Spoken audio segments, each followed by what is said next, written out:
Electromagnetism में आगे continue करिए, इसको नोट करेंगे। A concealed current carrying conductor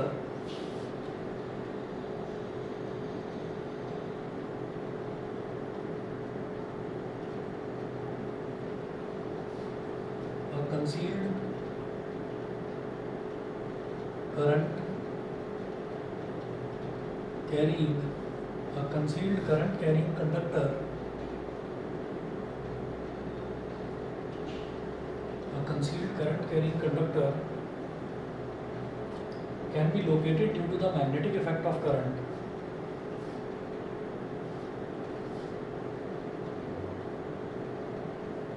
can be located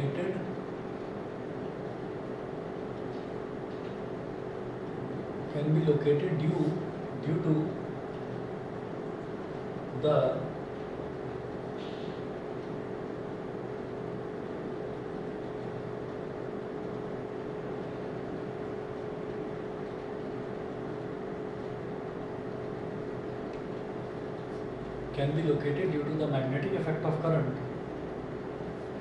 by using a plotting compass.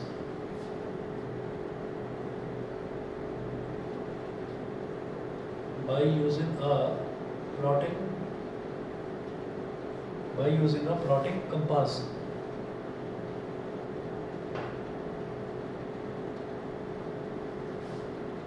By using a plotting compass. Plotting compass कैसे? Concealed current carrying conductor बोल रहे हैं वो। कंसील्ड करंट कैरिंग कंडक्टर का मतलब क्या है कि एक ऐसा करंट कैरिंग कंडक्टर जो कि कंसील्ड है। कंसील्ड का मतलब जो छुपा हुआ है। छुपा हुआ मतलब ऐसे कि जैसे हम ना अपने घर में जो स्विच ऑन करते हैं, फ़ैन का स्विच ऑन करते हैं, तो फ़ैन के स्विच से और फैन तक वायर जा रही है, लेकिन वो जो वायर है वो मुझे दिखाई नहीं देती क्योंकि वो कंसील्ड है। कंसील्ड मतलब वो दीवार के अंदर छुपी हुई है, जिसको हम बोल देते हैं कि अंडरग्राउंड वायरिंग हो रखी है। तो वो जो कंसील्ड करंट कैरिंग कंडक्टर है उसको हम लोकेट कर सकते हैं with the help of plotting compass. कैसे? सोचिएगा कि कोई एक इस तरीके से कोई एक वॉल है, ये पूरी की पूरी मान लीजिए वॉल है, और यहाँ पर कहीं पर स्विचेस लगे हुए हैं,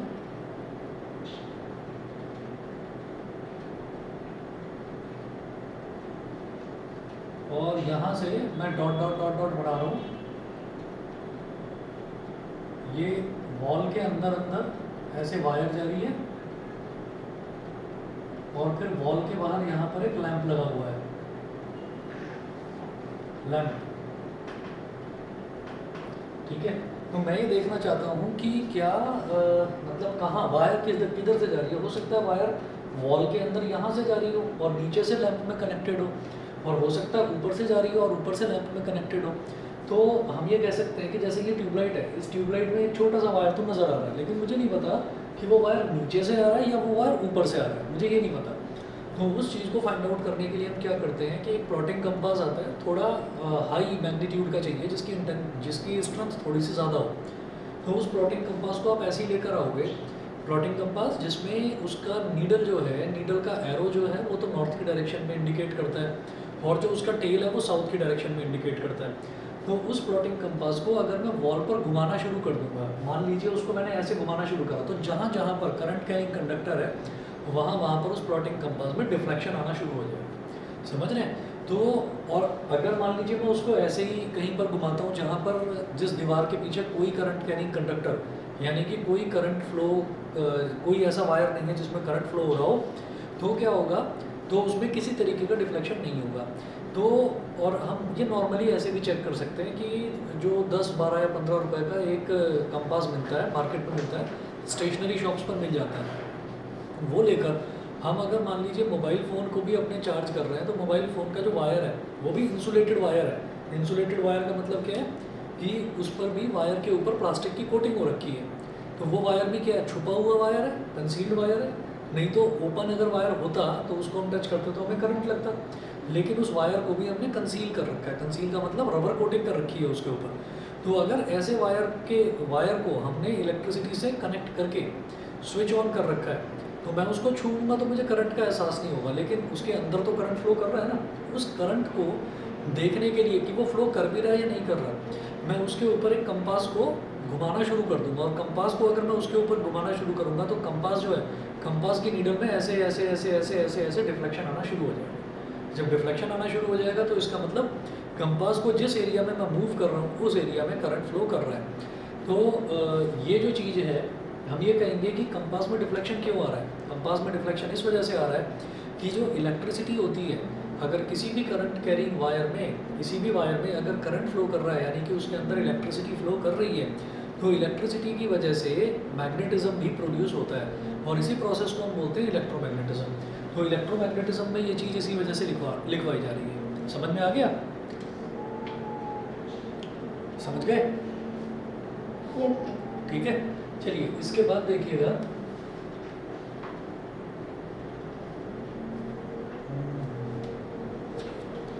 इसके बाद हेडिंग डालिएगा, magnetic field patterns produced by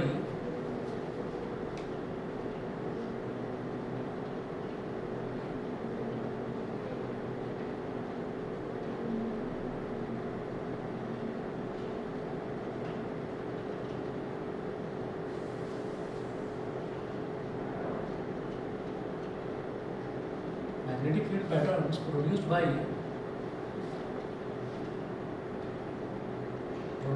current carrying conductors having different shapes.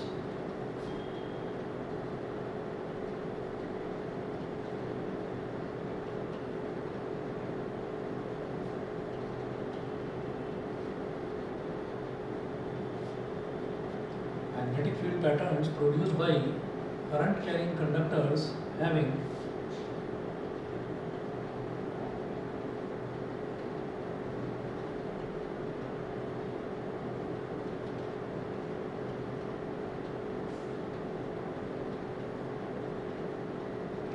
different shapes.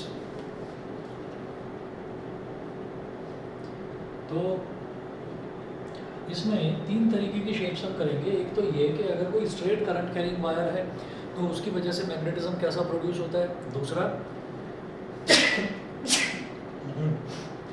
दूसरा अगर कोई सर्कुलर वायर है तो उसकी वजह से मैग्नेटिज्म कैसा प्रोड्यूस हो रहा है। और तीसरी हम बात करेंगे सोलेनॉइड की। स्ट्रेट करंट कैरिंग वायर की बात करते हैं सबसे पहले, मतलब जो हम घरों में नॉर्मली यूज़ करते हैं, एक सीधा जो वायर होता है, स्ट्रेट वायर होता है। तो इसमें फर्स्ट आप हेडिंग लिखेंगे, फर्स्ट हेडिंग नोट करिएगा, magnetic field pattern due to straight current carrying conductor. Magnetic field pattern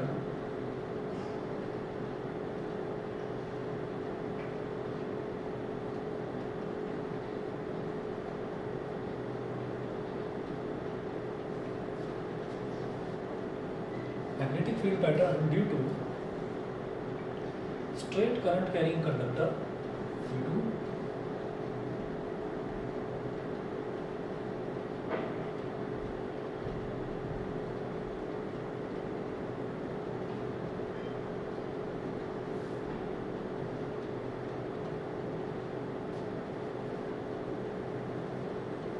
magnetic field pattern due to straight current carrying conductor, straight current carrying conductor, bracket में लिख लीजिए straight current carrying wire या फिर straight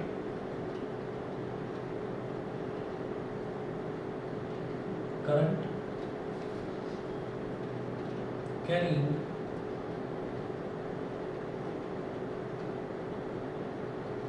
straight current carrying wire.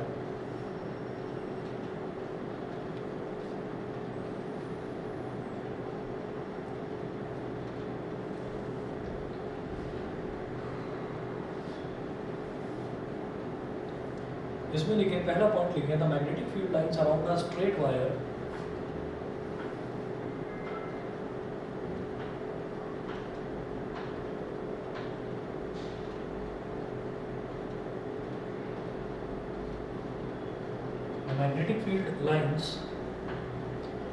magnetic field lines around a straight wire carrying current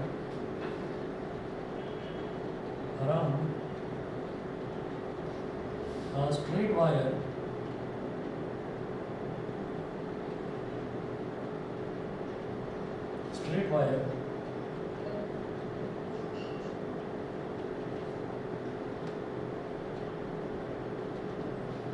magnetic field lines around a straight wire carrying current are concentric circles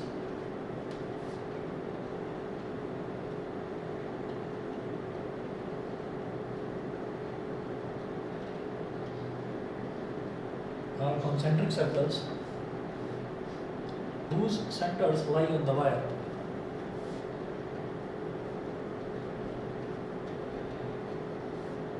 Whose centers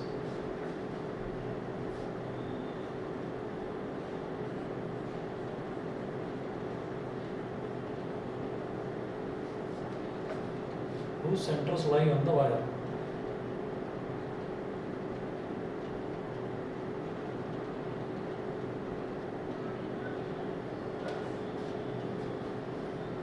ये किस तरीके का होता है, ये देखिएगा।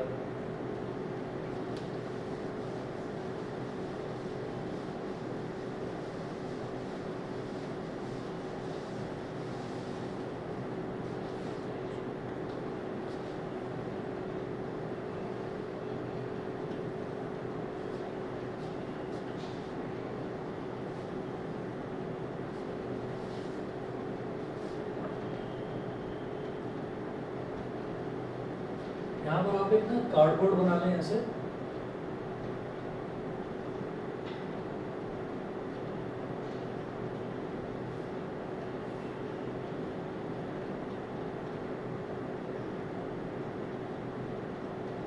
कार्डबोर्ड बना लीजिए ऐसे, और इस कार्डबोर्ड पर हम क्या करेंगे कि बीच में ना एक होल कर देंगे। कार्डबोर्ड में हमने बीच में होल कर दिया, और होल में से एक मतलब इतना होल जितने होल में से वो वायर निकल जाए, जो हमने वायर लिया है वो वायर निकल जाए। वो वायर ऐसे लाइव वायर नहीं होगा, वो वायर जो है वो वायर इंसुलेटेड होगा, मतलब उसके ऊपर प्लास्टिक की, रबर की जो कोटिंग, जो नॉर्मल वायर जो होते हैं जो हम घर में यूज़ करते हैं वही वाला वायर होगा।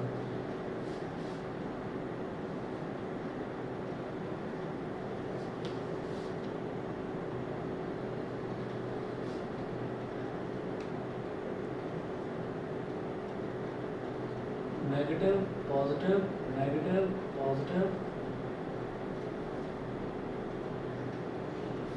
इस तरीके से हमने क्या करा कि वायर लिया और वायर को एक कार्डबोर्ड देकर, वायर लिया और वायर को एक कार्डबोर्ड देकर हमने उस कार्डबोर्ड के बीच में बहुत बारीक सा होल करके, और हमने उस कार्डबोर्ड में से उस वायर को जैसे पिरो दिया हो तो उसमें से उसको निकाल दिया। और इसमें वायर में हमने बैटरी कनेक्ट करी। बैटरी किस तरह से कनेक्ट करी कि ये नेगेटिव टर्मिनल और ये पॉजिटिव, ये नेगेटिव टर्मिनल और ये पॉजिटिव। तो हम ये जानते हैं कि जब इस तरीके से कोई बैटरी कनेक्टेड होती है तो पॉजिटिव टर्मिनल में से करंट निकलता है और निकल के नेगेटिव टर्मिनल की तरफ जाता है। ठीक, तो करंट यहाँ से निकला, आई ऐसे निकला, और फिर इस तरीके से वो इसमें वायर में जाना शुरू होगा, वायर में जाएगा और फिर वो पॉजिटिव टर्मिनल से निकलेगा और नेगेटिव टर्मिनल की तरफ जाएगा। ठीक है, तो बेटा इसमें ना मैग्नेटिज्म फाइंड आउट करने के लिए, मैग्नेटिज्म का मतलब क्या है, मैग्नेटिक फील्ड की डायरेक्शन फाइंड आउट करने के लिए। ये क्या है, मैग्नेटिक फील्ड का मतलब क्या है, या हम इलेक्ट्रिक फील्ड तो खैर हमारे सिलेबस में नहीं है। मैग्नेटिक फील्ड का मतलब क्या है कि अगर मैग्नेटिक फील्ड की डायरेक्शन नॉर्थ से साउथ की तरफ है, इस तरह से फ्लो कर रहा है, मैग्नेटिक फील्ड अगर ऐसे फ्लो कर रहा है, तो उस फील्ड में कोई भी मैग्नेटिक मटेरियल आएगा, चाहे वो आयरन हो, स्टील हो, कोबाल्ट हो, निकल हो, कोई भी मटेरियल आएगा, तो अगर मैग्नेटिक फील्ड बहुत ज़्यादा स्ट्रॉन्ग है तो वो अगर नॉर्थ से साउथ की तरफ मैग्नेटिक फील्ड लाइंस जाती ही है नॉर्थ से साउथ की तरफ, तो वो उस सारे मैग्नेटिक मटेरियल्स को पूरी फोर्स के साथ में उस तरफ ले जाएंगे, पूरी ताकत के साथ उस तरफ ले जाएंगे, और वो फाइनली जाकर साउथ पोल पर जाकर सारे के सारे चिपक जाएंगे। जो मैग्नेटिक मटेरियल्स हैं, मैग्नेटिक मटेरियल्स कौन से होते हैं, all the materials which gets attracted by a magnet, उनको मैग्नेटिक मटेरियल्स बोल देते हैं। ये चार होते हैं, आयरन, स्टील, कोबाल्ट और निकल, ये चार होते हैं। तो हम ये कहते हैं कि अगर एक, अब यहाँ पर कहीं पर मैग्नेट तो है नहीं, हम टॉपिक क्या पढ़ रहे हैं, इलेक्ट्रोमैग्नेटिज्म, मतलब इलेक्ट्रिसिटी की वजह से प्रोड्यूस होने वाला मैग्नेटिज्म। ठीक है, हम ये चीज़ पढ़ रहे हैं, तो मतलब यहाँ पर मैग्नेट नहीं है कहीं पर भी, यहाँ पर वायर है और उस वायर में करंट फ्लो कर रहा है। तो हमने मैग्नेटिक कंपास घुमाकर ये देख लिया था कि अगर किसी वायर में करंट फ्लो कर रहा है तो इसका मतलब वो अपने आसपास एक मैग्नेटिक फील्ड प्रोड्यूस करता है। हम ये देख चुके हैं। अब उसी चीज़ को आगे बढ़ाते हैं, तो हम ये कहेंगे उस मैग्नेटिक फील्ड की डायरेक्शन क्या होगी, इस वायर की वजह से उस की वजह से जो मैग्नेटिक फील्ड प्रोड्यूस होगा उसकी डायरेक्शन क्या होगी, तो वो फाइंड आउट करी जाती है राइट हैंड थंब रूल से। राइट हैंड थंब रूल क्या होता है कि जैसे हमारा जो करंट है वो इसमें ऐसे फ्लो कर रहा है नीचे से ऊपर की तरफ, तो आप ये एज्यूम करिए कि आपने इस वायर को ऐसे पकड़ लिया, अपना थंब ऊपर की तरफ करके आपने इसको ऐसे पकड़ लिया, ठीक है, राइट हैंड, लेफ्ट नहीं राइट हैंड करना है। तो आपने क्या करा कि राइट हैंड को ऐसे पकड़ा ताकि थंब जो है वो करंट की डायरेक्शन में इंडिकेट करे, तो हमारी जो फिंगर्स जिस डायरेक्शन में ऐसे स्वेल्ड कर रही हैं that direction will give you the direction of magnetic field, ठीक है ना, ऐसे होता है। अब इसी में आप ये देखिएगा कि डायरेक्शन कैसे पता लगेगा, ऐसे ये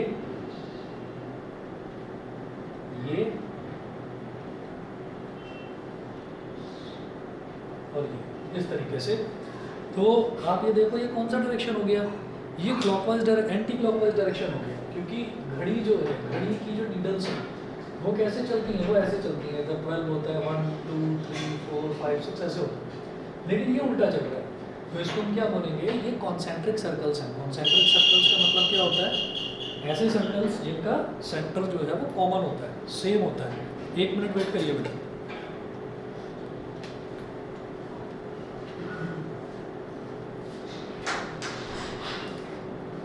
लेट हो गया, हाँ मैंने फोन भी लिया था, पापा को बताया था, थोड़ा बहुत नहीं बनाया, दूसरे दिन बस चलो भी टाइम लग रहा है, 12 घंटा को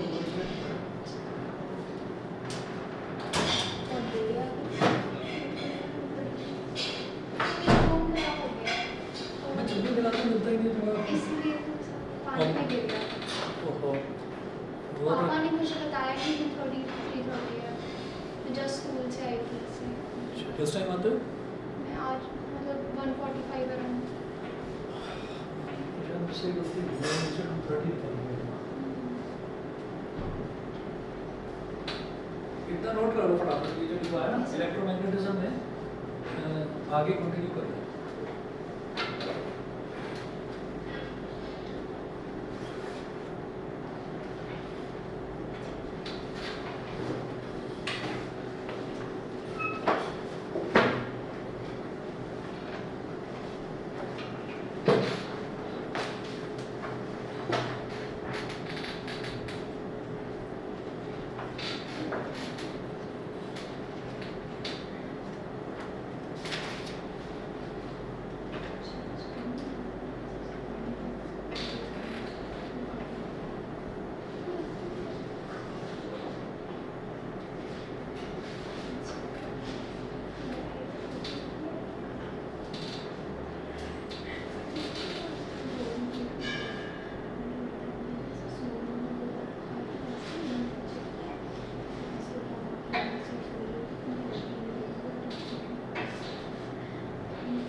लगभग 1 हफ्ता या 10 दिन यही टाइम रखेंगे 2 बजे का, और मेरी कोशिश ये रहेगी कि साइंस की क्लास अब रोज़ हो, ठीक है ना।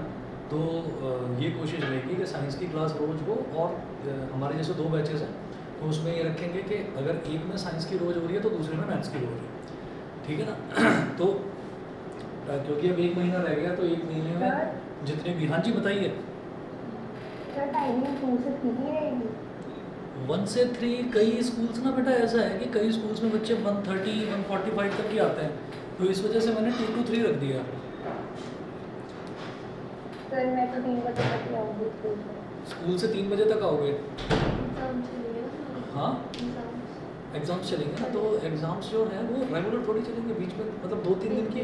हाँ, तो बीच में 2-4 दिन जाना होगा मैक्सिमम। भाई यार कितने एग्ज़ाम्स रह गए बेटा अभी? कल रह गया सर, अभी कल तो स्टार्ट होते हैं। कल स्टार्ट है, तो अपनी डेट शीट मेरे को भेज देना, ओके सर। है ना, अपनी डेट शीट भेज देना, और उसी हिसाब से मतलब आपके टोटल 4 या 5 एग्ज़ाम्स होंगे। सर 6। चलो 6 एग्ज़ाम्स हैं, तो 6 दिन की दिक्कत रहेगी, वो 6 दिन का मैं टाइम फिर आगे पीछे देखूंगा सेट करके कुछ। ओके ठीक है, और एग्ज़ाम किस टाइम तक रहता है? सर एग्जाम तो सुबह सुबह ही होगा, बट इसके बाद क्लासेस भी आएंगी सर। अरे क्लासेस छोड़ देना, सर नहीं आने देंगे ना, जाने देंगे। ये गलत है, ये टाइम वेस्ट करवा रहे हैं तुम्हारा, टाइम वेस्ट करवा रहे हैं। उनसे पूछना कि वो खुद जब 10th में थे क्या वो रुका करते थे स्कूल में, या अपने से 1 साल या 2 साल सीनियर किसी बच्चे से पूछ लेना कि 10th में जब बोर्ड एग्जाम्स में 1 महीना बचा था तो वो कितना स्कूल जा रहे थे। आपको तो खुद अपना शेड्यूल बनाना चाहिए कि कितने चैप्टर्स अभी आपके रह गए होंगे जो लर्न नहीं करे होंगे। इस वजह से मैं कह रहा हूँ कि अब स्कूल जाना बिल्कुल छोड़ दो। चलिए, तो हम इसमें ये कह रहे थे कि हमें बस ये देखना है कि अज्यूम करना है कि जो भी हमारा वायर है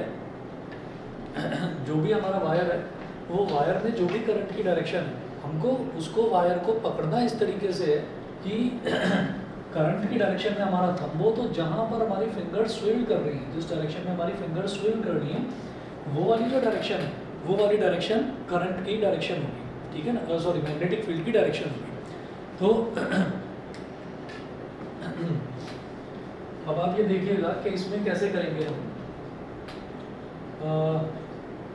अगर मान लीजिए कि यही हमारा पॉजिटिव टर्मिनल ऊपर होता और नेगेटिव टर्मिनल नीचे होता, तो करंट इस तरीके से फ्लो करता है, ऐसे आता। जब करंट ऐसे फ्लो करता तो मैं इसको राइट हैंड को अपने को इस तरीके से कर लेता ताकि थंब नीचे की तरफ और फिर फिंगर्स इस तरीके से स्विल्ड होती। तो जब फिंगर्स ऐसे स्विल्ड होती तो करंट का डायरेक्शन जो है मैग्नेटिक फील्ड का डायरेक्शन उल्टा होता है ना, वो इस तरीके से घूमता। ठीक, तो अगर हमारे पास पूछा जाता है कि magnetic field pattern due to a straight current carrying conductor, straight current carrying conductor मतलब स्ट्रेट करंट कैरिंग वायर, एक सीधा वायर जिसमें करंट फ्लो कर रहा है, तो उसकी वजह से मैग्नेटिक फील्ड का डायरेक्शन बताइए, तो आपको ये डायग्राम बनाना होगा वहाँ पर। ठीक है, 2 पॉइंट्स और लिख लीजिए इसमें। लिखिएगा the value of magnetic field produced by a straight current carrying wire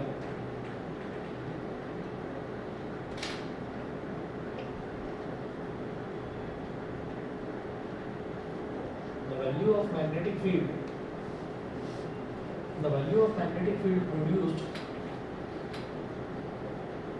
produced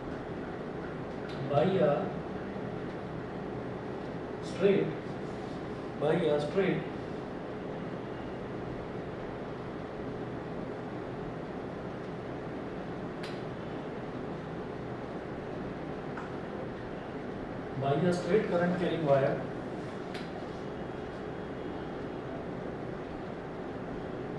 at a given point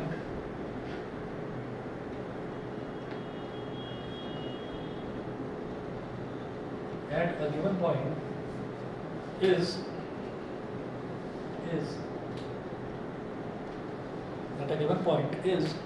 first part note करिएगा, is directly proportional to the current passing in the wire.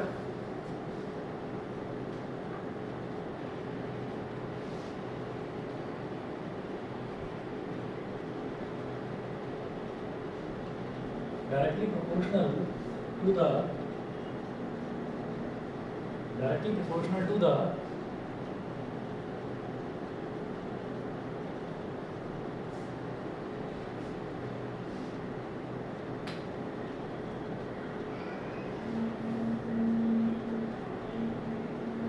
current passing in the wire. Second, inversely proportional to the distance of that point from the wire.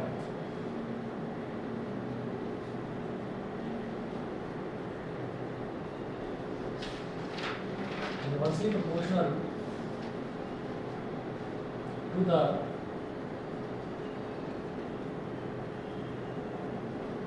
distance, inversely proportional to the distance, ये distance लिखा हुआ है last में, distance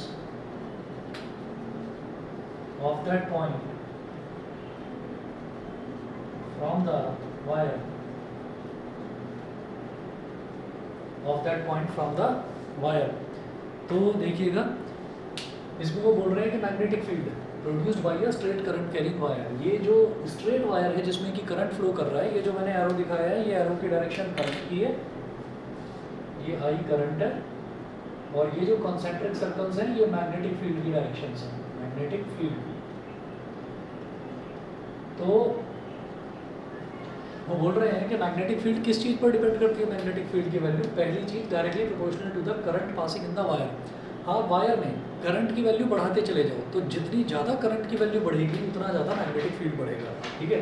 दूसरी चीज़ आप क्या करिए कि जितना ज़्यादा आप डिस्टेंस बढ़ाते चले जाइए, अगर मान लीजिए यहाँ से करंट कैरिंग वायर इस होल से ऐसे पास हो रहा है, ये कार्डबोर्ड है जिसमें हमने बारीक सा होल कर रखा है और नीचे से वायर को हमने इसके अंदर से पिरो दिया। तो इस पॉइंट से जितनी ज़्यादा दूर आप चलते जाओगे, यानी कि जितना ज़्यादा डिस्टेंस दूर होता जाएगा, मैग्नेटिक फील्ड की वैल्यू उतनी कम होती जाएगी, ठीक है। देखा है ना, it is inversely proportional to the distance of that point from the wire. तो वायर से जितना ज़्यादा आपका डिस्टेंस बढ़ेगा, मैग्नेटिक फील्ड की वैल्यू उतनी ही धीरे धीरे कम होती चली जाएगी, ठीक है। तो ये आपको इतना करना था। उसके बाद दूसरा स्ट्रक्चर देखिए, हम क्या कर रहे हैं, magnetic field pattern produce by current carrying conductors having different shapes. तो अलग अलग शेप्स के जो करंट कैरिंग कंडक्टर्स हैं उनकी वजह से मैग्नेटिक फील्ड कैसा प्रोड्यूस होता है वो देख रहे हैं। मतलब स्ट्रेट लाइन में कॉन्सेंट्रिक सर्कल। हाँ, स्ट्रेट लाइन में कॉन्सेंट्रिक सर्कल्स बनेंगे। तो ये तो straight line, straight current carrying wire हो गया। फिर हम देखेंगे सर्कुलर वायर। अब सर्कुलर वायर क्या होता है, कुछ भी नहीं, जो स्ट्रेट वायर है, स्ट्रेट वायर को घुमाकर सर्कल की शेप दे दी जाएगी, ठीक है, उसी को हम सर्कुलर वायर बोलेंगे। तो सेकंड आप नोट करें, सेकंड नोट करें, magnetic field pattern due to a circular loop और circular wire.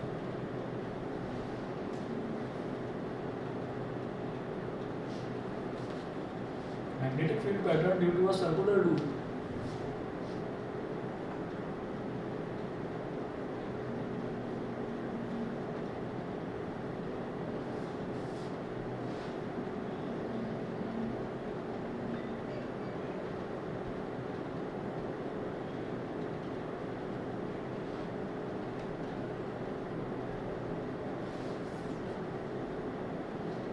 due to a circular loop or circular wire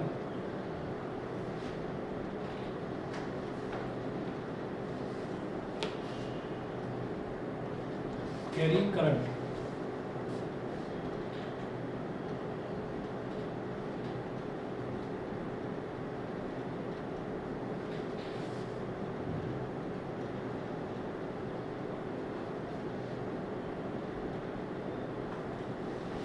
carrying current,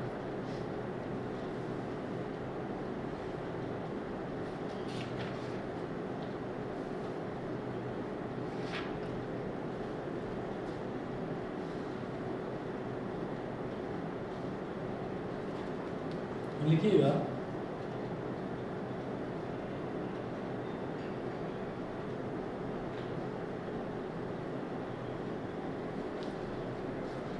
the magnetic field lines are circular near the current carrying loop.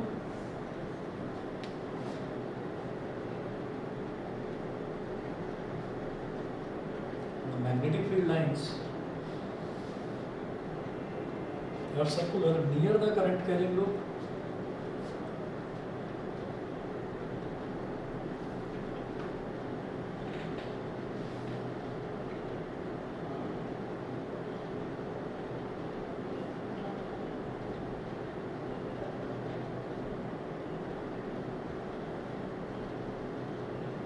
Circular near the current carrying loop, and as we move away the concentric circles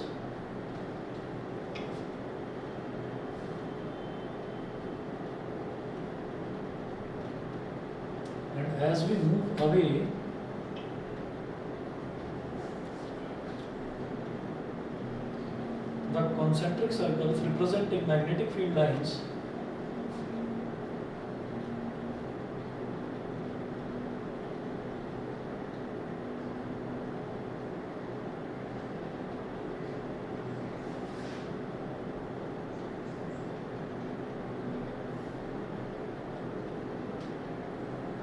the concentric circles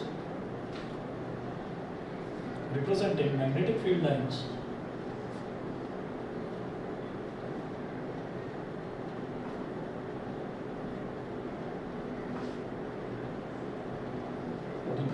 magnetic field lines become bigger and bigger.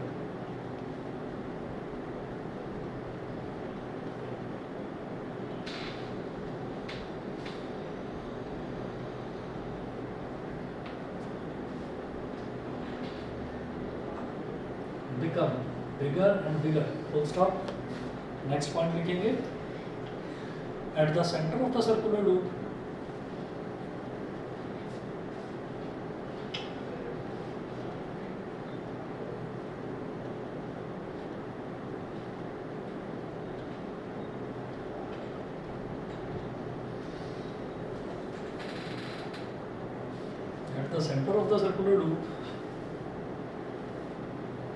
the magnetic field lines are straight.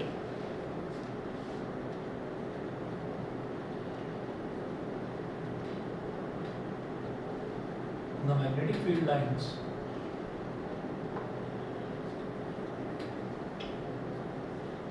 are straight. At the center of the circular loop, the magnetic field lines are straight. अब जरा इसका diagram देखिएगा. Diagram से आप समझेंगे कि मैं क्या समझाना चाह रहा हूँ.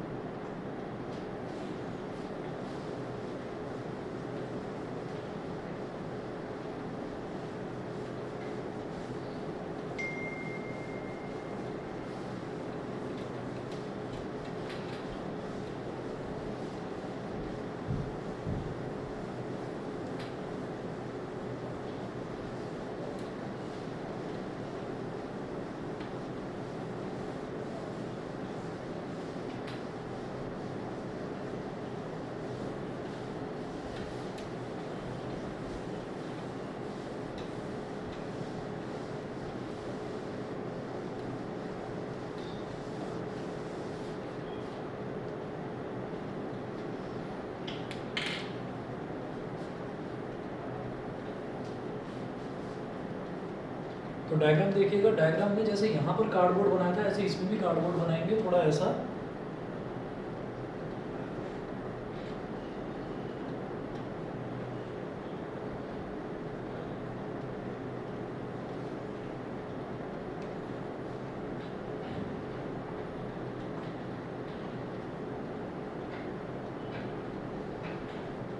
मतलब आप इसको ऐसे बनाइए जैसे कोई ट्रेपेजियम होता है ना,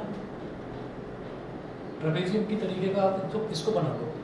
अब इसका मतलब ये नहीं है कि ये ट्रेपेजियम ऐसे सामने सीधा रखा हुआ है, ये ऐसे सीधा नहीं है, ऐसे नहीं. आप ये पूरा स्क्वायर शेप्ड है और इस स्क्वायर शेप को हमने ऐसे रखा हुआ है.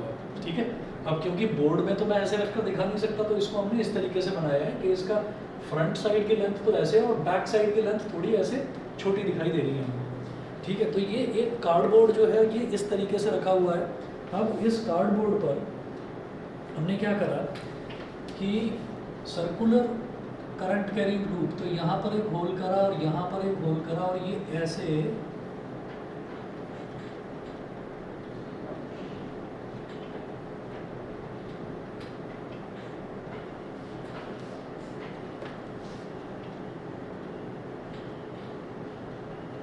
मतलब आपने क्या करा, आपने वायर तो सीधा ही था, वायर को घुमाकर ऐसे सर्कल की शेप दे दी. ठीक है. हालांकि ये थोड़ा अजीब सा सर्कल लग रहा है, थोड़ा लंबा सा सर्कल लग रहा है, पर ये सर्कुलर है ऐसा मान लीजिए. हमने नीचे के मतलब इसमें से पिरोया है इसको. वायर है तो वायर को नीचे से ऐसे पिरो दिया. इस होल में से बारीक सा होल है वायर जितना ही, और फिर ऐसे करके फिर दूसरे होल में से पिरो दिया उसको और फिर नीचे से ऐसे निकाल लिया. ठीक है ना. तो कार्डबोर्ड के ऊपर हमने इस तरीके से उसको इंस्टॉल कर दिया. और नीचे जो वायर का पहला पॉइंट है इधर वाला पॉइंट, और ये जो दूसरा पॉइंट है इधर वाला, ये जो दोनों पॉइंट्स हैं इनको हमने बैटरी से कनेक्ट कर दिया. ये positive terminal, negative terminal, positive terminal, negative terminal ऐसे कर दिया. तो करंट पॉजिटिव से निकलेगा I, ऐसे इस तरीके से आएगा, यहाँ से ऐसे जाएगा करंट और फिर यहाँ से घूमकर ऐसे फिर वापस ऐसे. तो करंट पॉजिटिव से निकलकर जहाँ जहाँ उसको वायर जिस तरह से घूम रहा है उसी तरीके से करंट भी घूमते हुए वापस अपना नेगेटिव टर्मिनल तक कंप्लीट लूप बनाकर आ जाएगा। अब जैसे ये आया तो हमने ये देखा कि हमें तो अगर कहीं पर भी कोई स्ट्रेट वायर नज़र आता है तो हम क्या करते हैं कि उस स्ट्रेट वायर को ऐसा एज्यूम कर लेते हैं कि वो जो स्ट्रेट वायर है वो स्ट्रेट वायर ऐसे सीधे जा रहा है, ठीक है। 1 मिनट वेट करिएगा जी। हेलो, हाँ जी,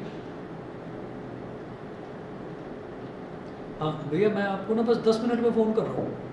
मैं 5 मिनट में कर रहा हूँ फ़ोन। हाँ जी।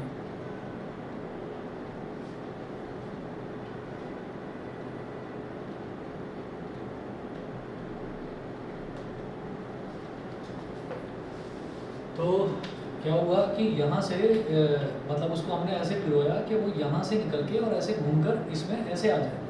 तो अगर मैं इस पॉइंट पर देखूँ तो इस पॉइंट से यहाँ से वायर ऐसे जा रहा है, तो अगर मैंने इस वायर को ऐसे पकड़ा तो आप समझ लीजिए कि फिंगर्स ऐसे स्विल्ड कर रही हैं। तो जब फिंगर्स ऐसे स्विल्ड कर रही हैं तो इसका मतलब क्या हुआ, मैग्नेटिक फील्ड की डायरेक्शन ये है, ऐसे ऐसे वही कॉन्सेंट्रिक सर्कल बनेंगे। और as we move away from this point these concentric circles become bigger and bigger. जो लिखा है ना कि at the centre of the circular loop the magnetic field line, अच्छा sorry, the magnetic field lines are circular near the current carrying loop. इस loop के नज़दीक में क्या था, वो छोटे छोटे कॉन्सेंट्रिक सर्कल्स थे। And as we move away the concentric circles representing magnetic field lines become bigger and बिगर, ठीक है। तो ये जो कॉन्सेंट्रिक सर्कल्स हैं ये मैग्नेटिक फील्ड लाइंस को ही तो रिप्रेजेंट कर रहे हैं, बड़े बड़े बड़े होते चले जाएंगे, ठीक है। फिर देखिएगा कि अब ये जो वायर है ये वायर घूमकर ऐसे आ गया यहाँ पर। तो अब अगर मैं इस पॉइंट पर देखूंगा, अच्छा हाँ इस पॉइंट पर देखूंगा तो ये लूप हमारा करंट का डायरेक्शन ऐसे नीचे की तरफ हो गया, करंट का डायरेक्शन नीचे की तरफ हो गया। तो फिंगर्स इस तरीके से स्विल्ड कर रही हैं, ठीक है, मतलब ऐसे ऐसे। तो करंट मैग्नेटिक फील्ड का डायरेक्शन क्या हो गया,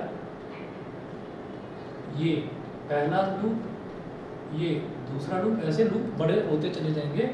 और इस लूप के सेंटर में जो मैग्नेटिक फील्ड है, magnetic field will be a straight line. ये देख लीजिए लूप के सेंटर में वो इतना बड़ा होता चला जाएगा कि लूप के सेंटर में आकर हम ये कहेंगे कि यहाँ से भी उतना ही डिस्टेंस है, इस वाले पॉइंट से भी उतना ही डिस्टेंस है, वायर के और वायर के इस वाले पॉइंट से भी उतना डिस्टेंस है। तो हम ये कहेंगे जब दोनों तरफ से इक्वल डिस्टेंस है तो इधर वाले पॉइंट की वजह से भी यहाँ पर एक लूप बनेगा और इधर वाले पॉइंट की वजह से भी एक लूप बनेगा। तो एक लूप बनेगा एंटी क्लॉकवाइज, एक लूप बनेगा क्लॉकवाइज। तो वो क्लॉकवाइज और एंटी क्लॉकवाइज एक दूसरे को कैंसिल कर देंगे और सीधा मैग्नेटिक फील्ड स्ट्रेट बन जाएगा। एक्चुअल में इतना ज़्यादा आपसे एक्सप्लेनेशन तो पूछा नहीं जाएगा। आपको बस ये ध्यान रखना है कि सर्कुलर लूप के केस में, यानी कि सर्कुलर वायर के केस में जो दो पॉइंट्स हैं जहाँ से वो वायर निकल रहा है, ये वाला पॉइंट और ये वाला पॉइंट, तो इन दो पॉइंट्स में आपका ऊपर वाली मतलब एक पॉइंट पर जितना ज़्यादा आप नज़दीक जाएंगे उस पॉइंट के, मैग्नेटिक फील्ड उतना ही ज़्यादा कॉन्सेंट्रिक सर्कल सर्कुलर लूप होगा। जैसे उससे दूर जाते चले जाएंगे तो मैग्नेटिक फील्ड के जो लूप्स हैं वो बड़े बड़े बड़े बड़े होते चले जाएंगे। यहाँ पर वो नज़दीक है और धीरे धीरे दूर जाएंगे तो बड़े हो जाएंगे। और लूप के ये जो सर्कुलर लूप है इसके सेंटर में मैग्नेटिक फील्ड की डायरेक्शन स्ट्रेट लाइन होगी। At the centre of the circular loop the magnetic field lines are straight. बताइए जी, क्लियर है? Divyanshi, Ashika, Arnav, Akshara, yes sir. समझ गए? चलिए ठीक है। इसके बाद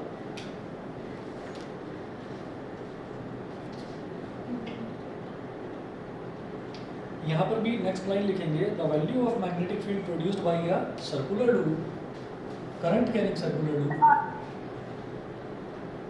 the value of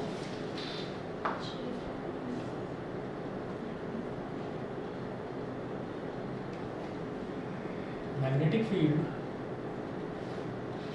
produced by a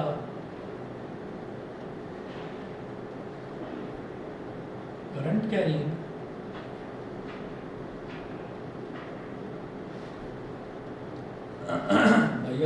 circular loop at its center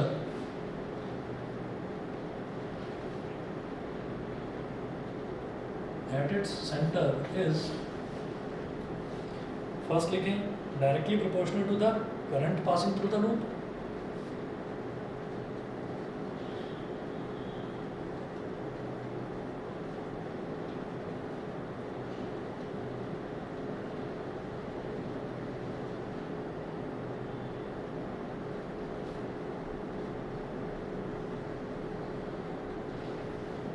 directly proportional to the current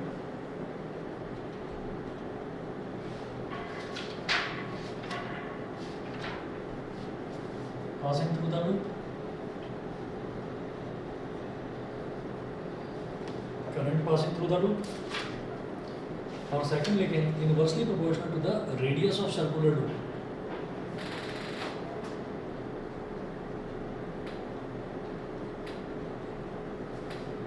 Inversely proportional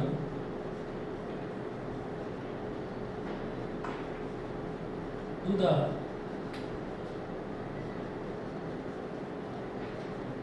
inversely proportional to the radius of the loop.